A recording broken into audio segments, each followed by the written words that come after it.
Engine bay layout on a Monza GSE. However, this car is not a standard Monza. It's had aftermarket air conditioning fitted and also cruise control, also aftermarket. So there's bits in here in these views which you need to somehow ignore, but I'll try and point them out.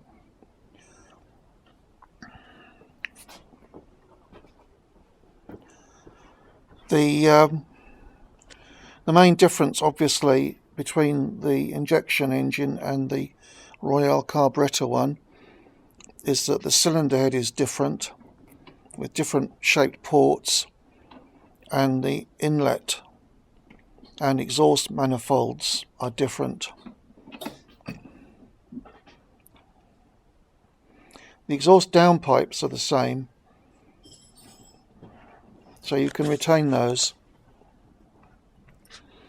Everything else on the right hand side of the engine as you sit in the car, although on the left hand side as you look at this video, that's on the carburetor car needs to be removed.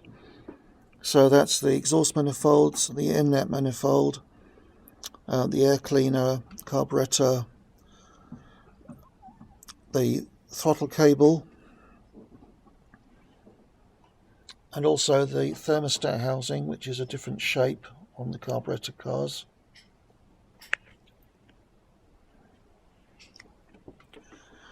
The distributor is different, although it fits in the same hole. Down by the bottom of the distributor on the carburetor cars there's a mechanical fuel pump which will be redundant.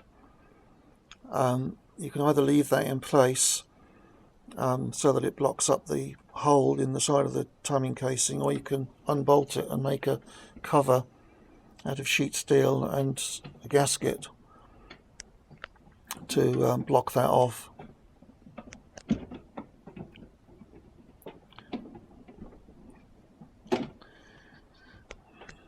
You'll notice that on the later cars the expansion tank is different and incorporates the pressure cap.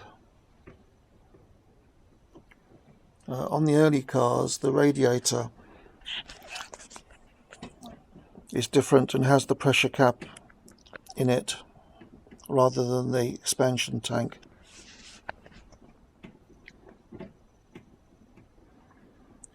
So I'll just slowly video the various parts of the engine bay and pointing out some salient points. First of all, we have the airflow meter with a air intake nozzle that goes into the front panel.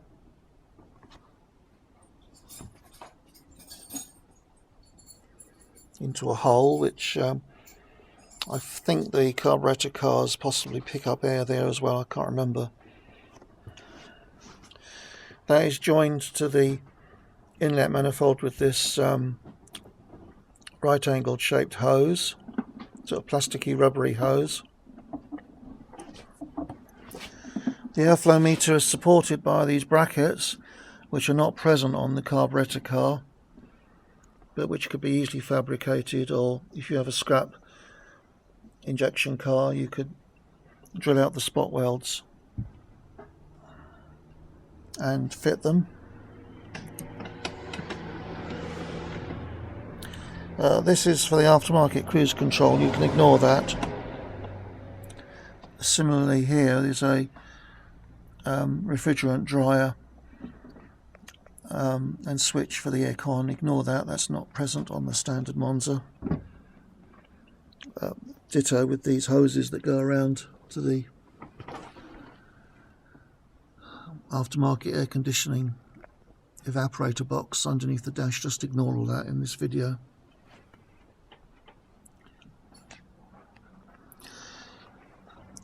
On the injection cars, the fuel pipes run along the right hand side of the car up through the right hand wheel arch at the front, and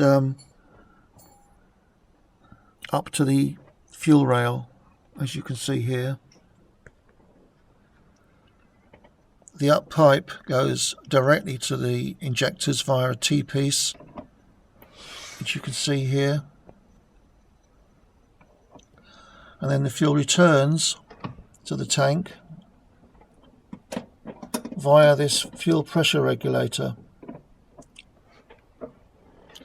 It's very important to get the pipes the right way around as regards up pipe and return pipe.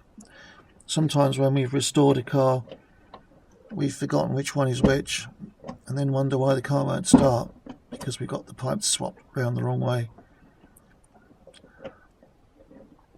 I'll take another video of the pipes underneath the car using a different car where it's jacked up a little bit and I can see them. On this car, because the heater core was leaking, the heater pipe, which goes to the block, as on the Royale, has been joined to the return pipe to the water pump.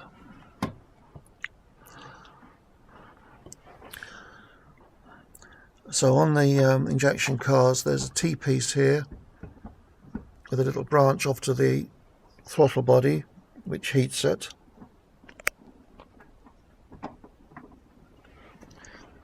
And then under here you can see another water pipe which joins onto the thermostat housing.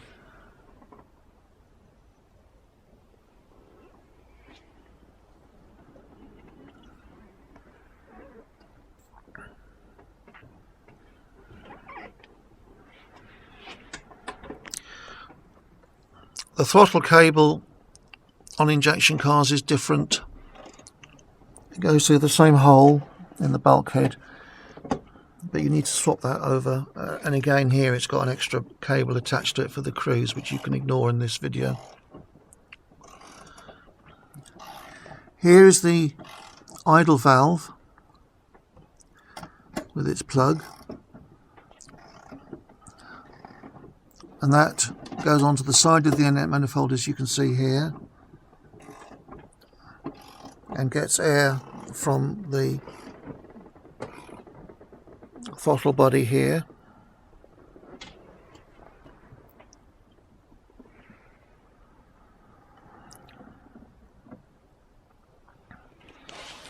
On the side of the throttle body is a switch. It's a very simple switch. It's either off or on. It tells the ECU whether the throttle is open or closed. It's not like the later cars where it's more of a potentiometer with several steps.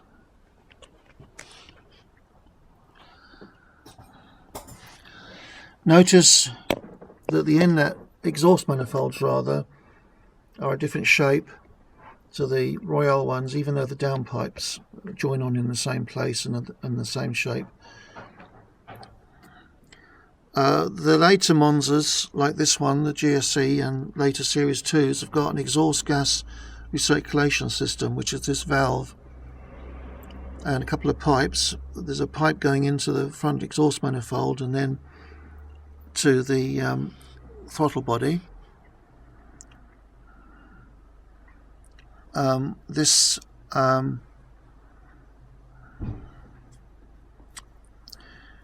is an emissions device to keep down nitrous oxides, I believe, in the exhaust.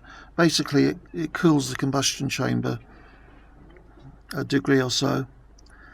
The cars seem to run quite happily without it, but obviously as it was designed to be like this, it's best to try and keep it as it should be. This valve is operated by a little vacuum pipe which goes to a T-piece. I don't know if you can see it, but there's a T-piece just above the water radiator, and there's a simple thermostatic valve there, and that then admits vacuum to this diaphragm, which opens the valve and lets exhaust gases through. These are usually choked up with soot, so if you're fitting it, it's a good idea to clean it out with carburetor cleaner and pipe, old-fashioned pipe cleaners and so on, so it's not all choked up. And the same applies to the throttle body. Make sure that this elbow here is clear of soot, and also the hole where it goes into the throttle body. Avoid the temptation to clean the throttle body, because I found that they tend to wear over time, and the deposits inside it help to somehow make up for that wear. If you clean it out so it's all spotless, you'll probably find that the idle is too high and you can't get it right. So although there's a natural inclination to want to clean them out and make them spotlessly clean, sometimes that can be counterproductive.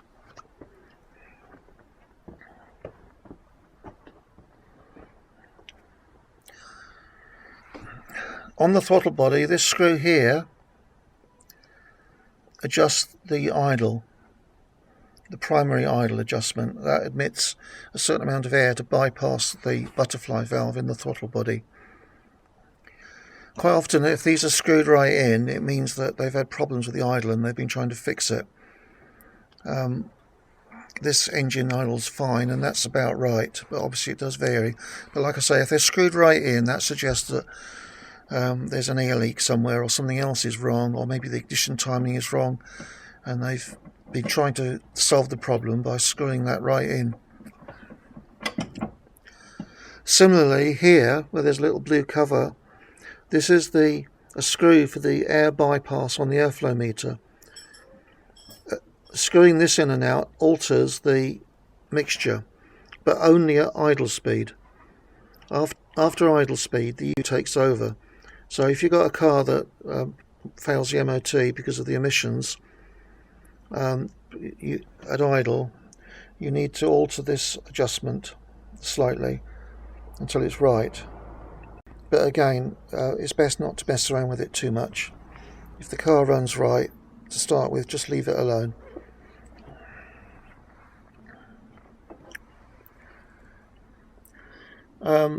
Here we have temperature sensor 2, part of the injection system. On the Monza GSE and later Monza Series 2s, this has got a black body to it. There's another one which is identical but has a blue body. That was fitted to the Series 1 cars with Bosch L injection. It's also fitted to the Carlton GSI 12 valve from 1987 onwards. It's really important to have the correct one, because it affects the mixture strength, and if you've got the wrong one, you'll find that it's either running too rich or too weak. But it's a very easy mistake to make, so remember, black body. I'll halt the video here for the moment and come back to it in part 2.